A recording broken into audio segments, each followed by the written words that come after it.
6장 1절에서 15절까지의 말씀입니다. 우리 함께 한 목소리를 읽겠습니다. 시작. 다윗이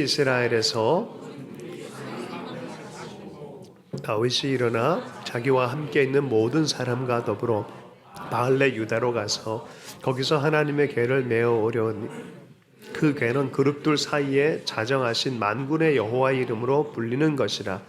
그들이 하나님의 궤를 새 수레에 싣고 산에 있는 아비나답의 집에서 나오는데 아비나답의 아들 우사와 아효가 그 새 수레를 모니라. 그들이 산에 있는 아비나답의 집에서 하나님의 궤를 싣고 나올 때에 아효는 궤 앞에서 가고 다윗과 이스라엘 온 족속은 잣나무로 만든 여러 가지 악기와 수금과 비파와 소고와 양금과 제금으로 여호와 앞에서 연주하더라. 그들이 나곤의 타작 마듬에 이르러서는 소들이 뛰므로 우사가 손을 들어 하나님의 궤를 붙들었더니 여호와 하나님이 우사가 잘못함으로 말미암아 진노하사 그를 그곳에 치시니 그가 거기 하나님의 궤 곁에서 죽으니라. 여호와께서 우사를 치심으로 다윗이 분하여 그곳을 베레스 우사라 부르니 그 이름이 오늘까지 이르니라. 다윗이 그날에 여호와를 두려워하여 이르되 여호와의 궤가 어찌 내게로 오리오 하고 다윗이 여호와의 궤를 옮겨 다윗성 자기에게로 메어가기를 즐겨하지 아니하고 가드 사람 오벳 에돔의 집으로 메어간지라. 여호와의 궤가 가드 사람 오벳 에돔의 집에 석 달을 있었는데 여호와께서 오벳 에돔과 그의 온 집에 복을 주시니라. 어떤 사람이 다윗 왕에게 이르되 여호와께서 하나님의 궤로 말미암아 오벳에돔의 집과 그의 모든 소유에 복을 주셨다 한지라. 다윗이 가서 하나님의 궤를 기쁨으로 메고 오벳에돔의 집에서 다윗성으로 올라갈새 여호와의 궤를 맨 사람들이 6걸음을 가매 다윗이 소와 살진 송아지로 제사를 드리고 다윗이 여호와 앞에서 힘을 다하여 춤을 추는데 그때 다윗이 배에 에봇을 입었더라.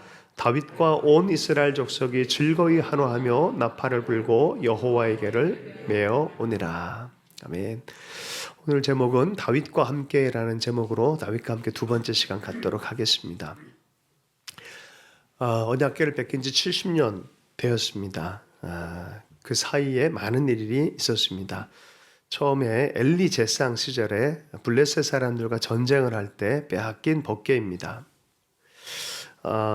그 다음에 엘리의 시즌, 또 사무엘, 그리고 사울 왕, 그리고 다윗 시대가 돼서 어느 정도 통치가 됐을 때 일어난 일들입니다. 70년 만에 이 법궤를 다시 생각을 해서 예루살렘으로 가져오려고 하는 프로젝트를 다윗이 마음에 품게 되어졌습니다.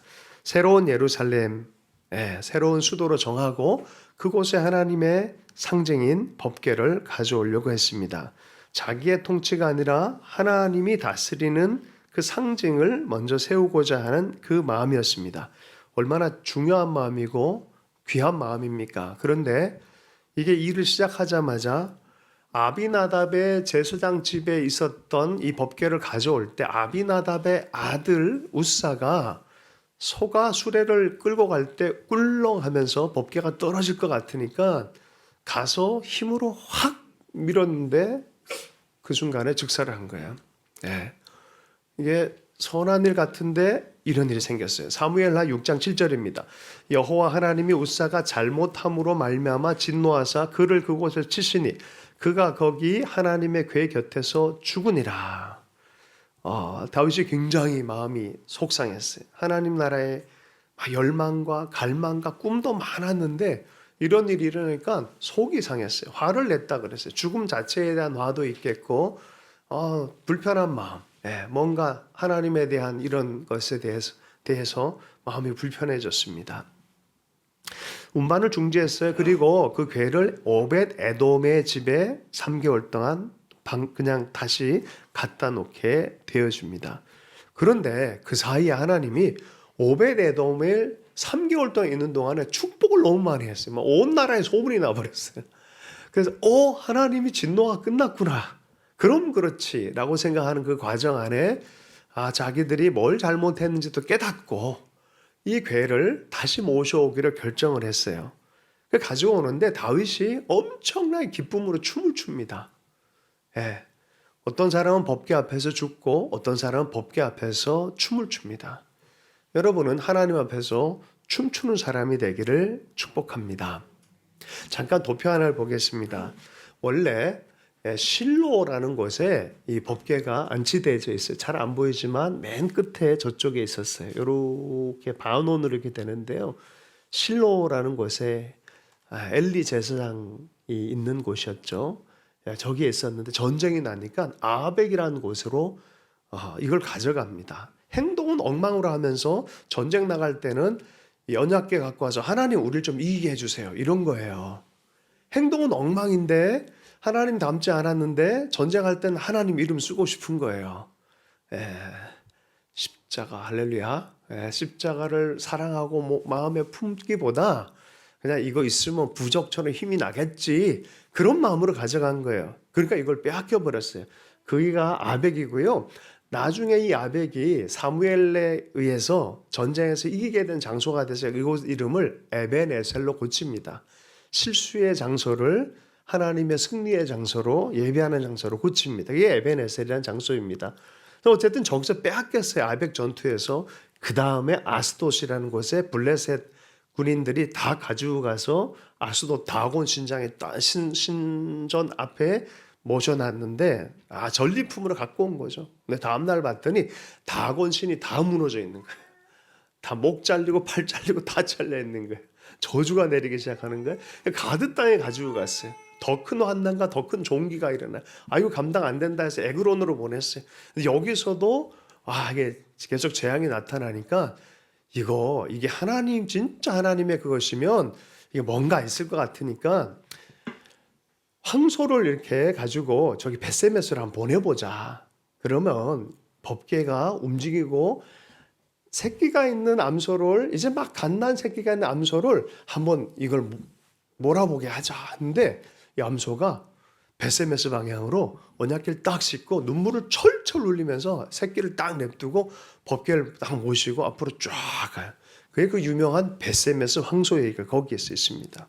그 과정 전체가 한 7개월 가까이 돼요. 벳세메스에서 있었던 그 시간 가운데 이제 어디로 갔냐? 최종으로 기랏 여아림이라는 곳, 아비나답의 집에 안치가 돼서 사무엘상에는 20년이라 돼 있고요. 전체적 구조로 보면 70년이에요. 다윗 때까지.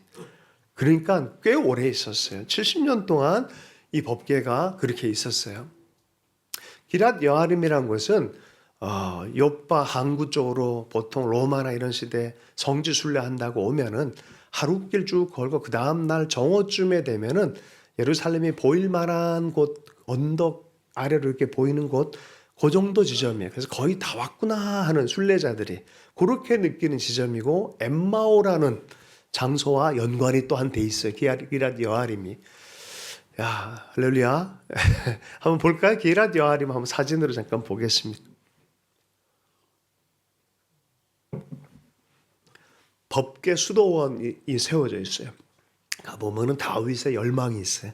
저기 그림 있죠? 저 언약궤를 어떻게 하면 가져갈까? 예루살렘으로 하니까 지금은 법궤 수도원이라 가톨릭 계열의 수도원이 저기에 있습니다. 요 첫 번째 장면을 보면요, 요 단에서 저기 보이는 곳이 예루살렘이에요. 저 뒤에 보이는 게. 그러니까 여기쯤 왔을 때 어떤 마음이 들까? 저기가 예루살렘이구나라고 순례자들이 느끼는 것이에요. 참 가까이 있었는데 이걸 꽤 오랫동안 옮기지 못하는 그런 상황 안에 다윗이 마음을 받아가지고 이제 법궤를 옮기려다 이런 일들이 생겼습니다. 근데 왜 예루살렘이었을까요? 다윗은요, 철저하게 듣고 순종하는 사람이었어요. 그냥 자기가 보기 좋고 다윗성을 세웠으니까 여기 가겠다 이게 아니라 시편 132편을 말씀을 보면요, 이게 하나님의 계시와 인도함을 따라서 하려고 했구나라는 것을 보게 되어집니다. 시편 132편 7절 11절 말씀을 한번 읽어보겠습니다. 같이 읽으십시다. 시작. 우리가 그의 계신 곳으로 들어가서 그의 발등상 앞에서 엎드려 예배하리로다. 11절. 여호와께서 다윗에게 성실히 맹세하셨으니 변하지 아니하실지라. 이르기를 내 몸의 소송을 내 왕 위에 둘지라 라고 한 다음에 14절이요. 이 시온 예루살렘에 대해서 이렇게 얘기합니다. 시작. 이는 내가 영원히 쉴 곳이라. 내가 여기 거주할 것은 이를 원하였음이라. 15절이요. 내가 이 성의 식료품에 풍족히 복을 주고 떡으로 그 빈민을 만족하게 하리라. 그러니까 하나님의 임재의 장소로 선택하셨고 그곳에서 하나님 복을 주겠다 말씀하셨고 16절 내가 그 제사장들에게 구원을 옷 입히리니 그 성도들은 즐거이 외치리로다. 이 놀라운 약속이 있는 장소예요. 그죠? 자, 17절 18절 말씀이요. 내가 거기서 다윗에게 뿔이 나게 할 것이라. 내가 내 기름 부음 받은 자를 위하여 등을 준비하였도다. 내가 그의 원수에게는 수치를 입히고 그에게는 왕관이 빛나게 하리라 하셨도다. 왕권이 영원한 왕권에 대한 또한 약속이 여기에 있어요. 우리는 잘 알죠.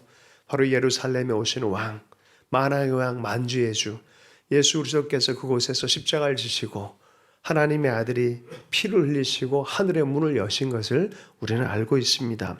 어쨌든 이런 약속이 있기 때문에 이 법궤를 가지고 오려고 했습니다. 법궤를 잘 모르는 분들이 있어요. 성소가 있으면은 이 출애굽기에 성막이 있잖아요. 밖에 곳이 있고 성소가 있고 그 다음에 지성소가 있어요. 지성소 안에 가장 하나님의 임재의 불꽃이 임하는 곳이 언약궤예요. 작습니다. 한번 보겠습니다. 언약궤의 모습입니다. 1.2m, 높이 60cm, 직사각형 모양입니다. 나무 위에 금을 입혔습니다. 다 이렇게 해서 거기 임재의 불꽃이 있고요. 저기는 멀시시트라 그래요. 멀시시트. 이게 또 뚜껑처럼 돼서 열면은 뚜껑에서 안에 보관이 된 게 또 있어요. 멀시시트. 재밌죠? 그 다 하나 피를 뿌리고 저기에서 주님의 용서가 선언되어지고 그럼 저 뚜껑을 열면 무엇이 있냐? 십계명 돌판이 있습니다. 두 번째는 광야에서 방향하는 시절에 만나를 담가둔 만나가 담겨 있는 항아리가 있습니다. 하나님의 공급, 하나님의 말씀, 쌍난 아론의 지팡이가 있습니다. 구원하시는 능력, 하나님의 공급, 하나님의 구원, 하나님의 말씀, 이런 게 있어요. 그 말인즉슨 너희들은 이 살아계신 하나님을 잊으며 살지 말라. 늘 지성소 안에 들어올 때 이 하나님을 만나는 것이죠. 이건 물건일 뿐이고 상징일 뿐이잖아요. 그죠? 법궤는 마법 상자가 아니에요. 미신 어떤 그런 물건이 아니에요. 하나님이 누구인지를 가리키는 거예요. 하나님의 이야기를 듣는 것이에요. 늘 기억하면서 하나님은 이런 분이다라고 기억하게 하는 장소입니다. 하나님의 일들을 진이처럼 하지 마십시오. 여러분이 하나님의 이야기를 간직한 믿음의 사람이 되는 게 중요하지 여기에 십자가가 있느냐 없느냐가 중요한 게 아니에요. 할렐루야. 누가 이게 십자가 걸 거예요. 이따가 선물해 주기로 하셨어요. 그런 게 아니란 거예요. 우리가 마음에 있어야만 이것이 의미가 있다는 거예요. 그분이 누군지를 알아야만 이것이 의미가 있다라고 말하는 것이죠. 그러면 이 법궤는 왜 기억하게끔 하나님의 사람에 줬느냐? 역사에 관여하는 하나님이시고 내 삶에 관여하는 역사하시는 살아계신 하나님이다라는 걸 가리키는 거예요. 옆 사람에게 하나님은 당신의 삶에 관여하시는 하나님이십니다. 그렇게 좀 축복하십시다. 네. 그죠? 하나님과 사이가 좋길 바래요. 아멘. 네. 사람과 사람 사이에도 그죠? 인간이란 게 그래요. 사람 인자에 사이가 한자 써요. 사람과 사람 사이가 좋아야 인간이라 그런 거예요. 인간됨에 대해서 얘기할 때는 유교에서는 인의 예지를 얘기를 해요. 그죠? 이러한 인의 예지가 있어야 네 가지가 있다고 얘기하는 거예요. 이게 없는 걸 뭐라 그래요? 제가 말을 안 했어요. 그 네 가지가 있어야 되는 거예요. 여러분, 근데 사람과의 사이도 그런 것이 중요할진데 그것이 원리라고 얘기를 해요. 사람의 삶의 원리라고 얘기를 해요. 아름다운 통치의 방식이라 얘기를 해요. 근데 하나님과의 사이에도 이러한 사이가 좋은 게 있어야 돼요. 하나님을 너무 가깝다고 생각, 사랑의 하나님인데 뭐 하면서 함부로 해서도 안 되고, 그죠? 하나님을 내가 함부로 할 수 있다고 생각하는 이것이 무서운 재앙을 가져왔어요. 우사를 생각해 보면 그래요. 그러면 성례전도 우리가 떡과 빵을 이렇게 하고 누군가가 아이들이 와서 순전한 눈이 있다 그러면 이거 주님의 피다 그러면은 뭐라 그래요? 아니잖아요. 이거 저기 마트에서 사온 거잖아요. 뭐 이렇게 얘기할 수도 있잖아요. 그죠? 애들이 보면. 근데 우리는 그것을 의미와 이야기로 받아서 이것을 행할 때 하나님의 성령의 임재로 우리의 영과 영으로 연결되어진 거 알고 있잖아요. 그러니 이것이 너무 중요하다. 귀하게 대할 줄 알아야 된다라고 말하잖아요. 만약에 이것을 함부로 대하다가 그 죄로 인하여 죽는 자도 있다라고 성경은 분명히 경고하고 있단 말이에요. 그래서 하나님으로 사랑이 많으신 하나님이지만 하나님을 하나님으로 대할 줄 아는 것을 우리는 경외한다라고 얘기를 해요. 경외한다. 사랑의 하나님을 확실히 믿지만 함부로 하는 대상으로 함부로 하는 것이 아니라 두려움으로 대하라. 경외하는 자. 이것이 복된 자다라고 말하는 것이죠. 우사는 이런 부분에 있어서 함부로 대했어요. 우사가란 뜻이 힘이란 뜻이 있어요. 자기 힘으로 이거를 보관하고 관리할 수 있다고 생각했어요. 하나님의 임재와 하나님을 가둘 수 있다고 생각했어요. 나는 이거를 잘 보관하는 종교인으로서 의무를 다해야 된다고 착각을 하는 거예요. 그리고 내 힘으로 이거를 보관하고 관리할 수 있다라고 생각하는 거예요. 잘못 건드리면은 위험한 줄을 몰랐어요. 왜 그랬을까요? 70년 동안 자기 집에 있었거든요. 어릴 때 이거 보관하는 거 보고 살았어요. 그죠? 그래가지고 모태신앙들이 제일 위험해요. 교회 생활에 너무 익숙하고 살아계신 하나님을 만나지 못해서 이게 위험한 거예요. 교회 그래도 된다고 착각하는 거예요. 우사는 전형적인 모태신앙이었어요. 그리고 어떤 습관만 배운 사람이었어요. 그러니까 이거 쉽게 생각해서 딱 밀다가 이게 지금 시즌을 잘못 해석을 했어요. 이게 엄청난 시즌에 들어가고 있는데 실수를 한 거죠. 그죠? 하나님을 관리하려고 그래. 네. 좀 억울해요. 우리 입장에서 보면 이거 좀 억울하겠다. 뭔가 열심히 하려고 그랬는데 뭐가 문제일까? 다윗도 이 부분에 속이 상했어요. 이게 뭘까 도대체? 네. 자, 3개월 동안 그래서 오베데도 이러다가 큰일 나겠다. 이런 이 감당할 수 없는, 통제할 수 없는 어떤 하나님의 이 성품을 경험을 해버리다 보니까 복이 돼야 되는데 저주처럼 이게 오니까 겁나잖아요. 그래서 오베데돔의 집에 그걸 냅둔 거예요. 그 사이에 3개월 내내 그 집에 엄청 복을 받은 걸 깨달으니 하나님의 축복이 다시 시작됐나 보다 하면서 그 사이에 또 어떤 깨달음을 하냐면 우리가 실수했구나 라는 것을 깨달았어요. 그게 역대상 15장 2절과 13절에 잘 표현이 되어 있어요. 함께 읽어보겠습니다. 시작. 다윗이 이르되 레위 사람 외에는 하나님의 궤를 맬 수 없나니 이는 여호와께서 그들을 택하사 여호와의 궤를 메고 영원히 그를 섬기게 하셨습니다 하고, 누가 메야 돼요? 레위인들이 궤를 메야 되는데 수레에 실어버렸어요. 블레셋 문화에 편하게 그냥 새 수레에 집어넣어가지고 새 문명에 집어넣어가지고 막 끌고 다녀버린 거예요. 성경은 힘들더라도 어깨 메라라고 말했잖아요. 13절 전에는 너희가 매지 아니하였으므로 우리 하나님 여호와께서 우리를 찢으셨으니 이는 우리가 규례대로 그에게 구하지 아니하였습니다. 이것을 섬기는 말씀의 법이 있는데 그 말씀의 법의 원칙을 어겼기 때문에 일어났다는 것을 그 3개월 동안 깨달은 거예요. 여러분, 하나님을 섬겨도 말씀대로 잘 섬길 수 있기를 축복합니다.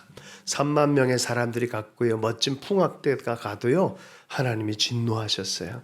비인격적으로 하나님을 인간의 효율적 방식으로 가둬놔버리려고 그랬던 것이죠. 제가 신방을 갈 때 울컥했던 적이 있어요. 어떤 곳에 가면 참 만난 거 사주고 또 이렇게 목사님 수고하신다 그러면서 애써주는 분들 만날 때 너무 좋아요. 마음이 푸근하고 너무 좋아요. 감사하기도 하고 지친 마음이 살아나기도 하고. 근데 진짜 감격스러운 것은 어디였냐면은 달걀 2개에 바카스, 달걀 품에 다 품었던 그 할머니를 신방했을 때, 와, 할렐루야. 이거 못 먹어요. 목사님 온다. 이거 뭐라고 목사님이, 그죠? 근데 참 신기해요. 그러니까 목사의 믿음보다 그 기다리는 분의 하나님을 향한 간절한 믿음이 전이가 돼요. 그곳에 기도하다 보면은 하나님 마음이 막 느껴져요. 그죠? 너무 맛있는 거 막 사주고 많은 걸 해주는데 되게 민하게 대하는 사람들 있잖아요.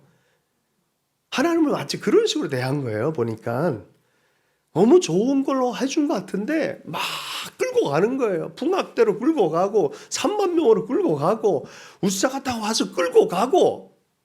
다윗이 뭘 깨달았을까요? 헐, 우리가 끌고 가는 하나님이 아니라 우리가 끌려가야 되는 하나님이시구나.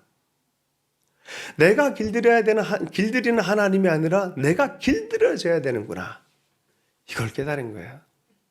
그러니 그 다음에 다시 시작할 때 어떤 일이 벌어집니까? 6걸음 다음에 예배하기 시작합니다. 춤추고 노래할 뿐만 아니라 6걸음 다음에 제사를 드립니다. 여러분, 그때부터 예루살렘까지는요, 피의 길이에요, 피의 길. 예수님이요, 십자가를 지셨어요. 지시고 하나님의 임재를 회복하기 위해서 우리를 대신에 피를 흘리셔서 피의 길을 걸어가신 거예요. 그리고 내신 거예요. 이 언약궤는 그것을 상징하고 있다 생각해요. 편하게 신앙생활을 하려고 하지 마십시오. 하나님의 뜻에 맞게 정성스럽게 주님을 섬기는 여러분 되기를 축복합니다. 진짜 하나님 만나면요, 진짜 은혜가 임하고요, 진짜 행복해진 줄로 믿습니다. 왜요? 회복했더니 다윗이 춤을 춰요. 막 춤을 춥니다. 그 기쁨에. 하나님은 우리를 춤추게 하시는 분이신 줄로 믿습니다. 그러기 전에 우리가 항상 하나님께 먼저 길들여지는 연습을 잘 해야 돼요. 몽골 늑대는요, 태어난 지 15일 안에 발견돼서 사람 손에서 키워지면은 길들여지는데 한 달 넘어가면 길들여지질 않는데요. 본성이 막 올라와서 안 된대요. 사람도 비슷한 것 같아요. 아직 기회가 있을 때 하나님께 잘 길들여지기를 축복합니다. 형제 자매님들 부부가 가끔 가다가 운전을 할 때 자매님이 분명히 오른쪽으로 가야 되라고 얘기를 해주면 어떤 형제들은 알고서도 왼쪽으로 꺾는 형제들이 많습니다. 왜 그렇죠? 오름에 길들여지지 않아요. 기분에 길들여지지. 자기를 무시한다고 생각을 해요. 그죠? 형제 자매들은 좀 그런 속성이 많잖아요. 그죠? 여러분은 진리에 길들여지길 축복합니다. 감정이 아니라 진리에 길들여지길 축복합니다. 그래야 돼요. 이게 하나님께 길들여지는 거예요. 누가 얘기를 할 때도 옳다 그러면 무조건 인정하십시오. 기분 나빠도 인정하십시오. 왜 그게 나쁩니까? 나 살리는 일인 걸 믿고 여러분 옳다 그러면은 인정하는 하나님의 사람 되길 축복합니다. 사람들한테 자꾸 인정 안 하면요, 하나님께도 뻣뻣해져요. 그게 잘 안 돼요. 그게 하나님이 분명히 얘기했는데도 순종하게요, 안 하게요? 안 해요. 그 사람 이름이 뭐였다고요? 요나. 요나. 그죠? 요나가 얼마나 고집스럽습니까? 알면서도 도망 다녀요. 근데 하나님도요, 참 기술자세요. 그런 사람 또 따라다니는데도 기술자세요. 결국 쓰시는데 하나님은 하나님의 뜻을 관철시킨 줄로 믿습니다. 다른 말로 하면 절대로 여러분 하나님을 길들이려 하지 마십시오. 여러분이 하나님을 따라가기를 축복합니다. 때를 따라 오해가 될 때 많아요. 하나님 사랑 안 하는 것 같아. 내 고집만 막 꺾고 싶는 것 같아. 속상할 때 많아요. 펜스라는 영화에 덴젤 워싱턴이 주인공인 영화에서 아들이 한마디 해요. 아빠 나 언제 제대로 사랑한 적 있냐고. 그랬더니 아들을 딱 쳐다보면서 한참 쳐다보면서 그런 얘기를 했어요. 네 밥은 누구가 먹여주냐? 아버지. 옷은 아버지. 등록금은 아버지. 감정에 맞는 사랑이 아니라 책임적 사랑이라는 게 있다. 아빠는 너를 향해서 의무를 갖고 있고 사랑해야 될 의무를 갖고 있다. 책임적 사랑을 너에게 하고 있다. 아버지가 그런 책임을 갖는 거죠. 그죠? 그죠? 하나님은요, 우리 영의 아버지세요. 누가 책임을 갖고 계세요? 하나님 아버지. 내가 책임지는 게 아니에요. 여러분, 우리가 가끔 하나님처럼 행동하려고 그래요. 하나님마저 걱정해 드리려고 그래요. 그거 과대한 겁니다. 과대하게 짐지는 거예요. 그럴 필요 없어요. 하나님을 하나님 되게 하는 거는 때로는 우리가 책임지는 것도 좀 내려놓기도 하고 하나님께 맡기고 편안하게 잠들기도 하고. 할렐루야. 예. 불면증 있는 분들 계시죠? 예, 할렐루야. 예, 그런 분들은 설교 듣다 주무셔도 괜찮습니다. 너무 고민이 많아서 그래요. 모든 걸 내가 다 책임지려고 하고 그런 거죠.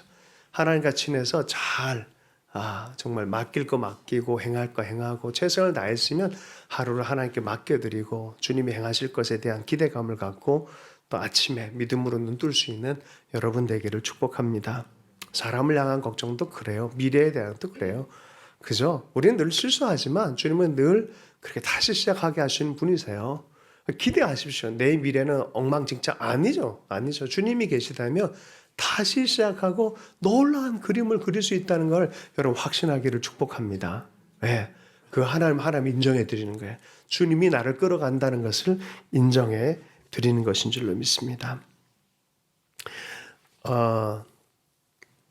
제가 기도원 성경이 필요해가지고 기도원 협회를 찾아간 적이 있어요. 재수생인데 제가 장수생이 됐어요. 친구랑 재수를 같이 했는데 걔는 합격하고 저는 떨어졌어요. 근데 그 친구가 아주 잘생기고 명문대학을 다녀요. 그래서 야, 너 나랑 같이 가자. 내가 기도원 성경이 좀 필요하다 갔는데 그 회장 되시는 분이 뭐 청년들이 와서 그런 거 달라는 게 좋아하더라고요. 그런데 줄 수 없다는 거예요. 그리고 너는 뭐 하는 애냐? 그래서 나는 삼수생이다. 그러고 얘는 이제 학생이다. 그러니까 얘를 막 칭찬을 해요. 근데 결론은 뭐냐? 성경 못 줘요. 그 누가 화나겠어요? 얘는 기분 좋고 나는 화나고. 아니, 막 화가 막 나는 거예요. 아니, 기도한 성경 찾아야 애들한테 나눠주지. 이런 마음이 있었거든요. 근데 나중에 알고 보니까 이제 재수학원은 거기 이게 도네이션 하는데 해당이 안 되더라고요. 원리를 알고 나서는 이해를 했었는데 어쨌든 그랬어요. 다윗도 여러분 화를 냈어요. 좋은 열망이라 생각까지 좌절됐을 때 여러분 너무 화 많이 내지 마십시오. 화 날 때도 있어요. 그건 잘 다뤄야 돼요. 그게 뭐가 문제일까? 하나님의 뜻은 뭘까라고 원리를 잘 발견하면 항상 길을 주시고 지혜를 주시는 분인 줄로 믿습니다. 네, 그 내면을 잘 다루시길 축복합니다. 그 3개월의 시간 동안에 다윗이 깨달았어요. 말씀대로 해야 되는구나. 말씀을 붙들고 해야 되는구나. 제가 집에 있으면서 홈트를 해요. 한때 스쿼트가 좋다는 얘기를 듣고 스쿼트를 이렇게 하다가 한 달 하다가 무릎이 다 나갔어요. 야, 이거 못할 짓이구나 이랬거든요. 알고 봤더니 제가 원리를 모르고 했더라고요. 우리 전 집사님 가르쳐줬어요. 똥 싸듯이 앉아라. 그렇게 해야 되는데 너무 무리해서 하다가 그랬다는 거예요. 여러분 신앙생활도 성경의 진리와 원리대로 해야 이게 건강한 거예요. 그냥 막 한다고 이게 되는 게 아니에요. 아멘? 그럼 교회에 대한 오해가 정말 많이 생겨요. 이상한 속설이 많이 생겨요. 교회 일 많이 하면 상처 입는다. 이런 얘기도 막 하고 그래요. 왜 그렇습니까? 원리를 몰라서 그래요. 하나님의 마음을 품고 잘 섬기는 법을 하고 많은 은사로 공동체 섬기는 게 얼마나 행복한 일입니까? 가정도 교회도 나라도 그러한 은혜가 넘치길 바랍니다. 장엄한 행렬로 춤추면서 이제 주님의 임재에 가득한 기쁨으로 어떤 이제 가림막도 없고 기쁨으로 법궤를 모시고 옵니다. 자, 그런데 아내 되는 미갈이 한마디 합니다. 아유, 왕이란 작자가 비웃습니다. 멋지게 종교에 대해서 이 다 관리를 하면서 필요에 따라 이용하고 이래야 되는 왕이 왜 저 모양이냐 그럽니다. 어떻게 보면 우사와 미갈은 닮아 있어요.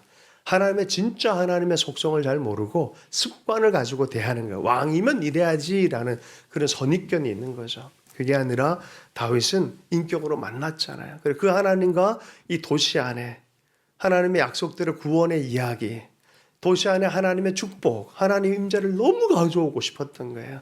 예루살렘을 향한 하나님의 뜻이 너무 임하기를 원했던 거죠.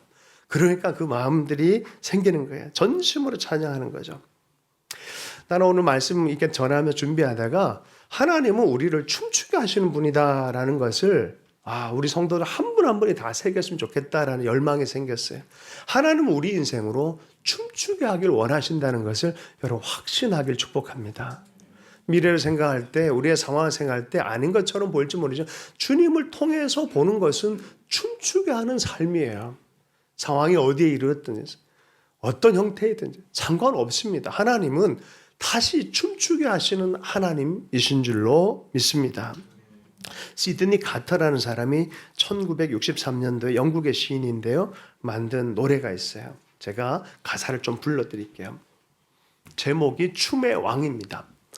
이 세상이 창조되던 그 아침에 나는 아버지와 함께 춤을 추었다.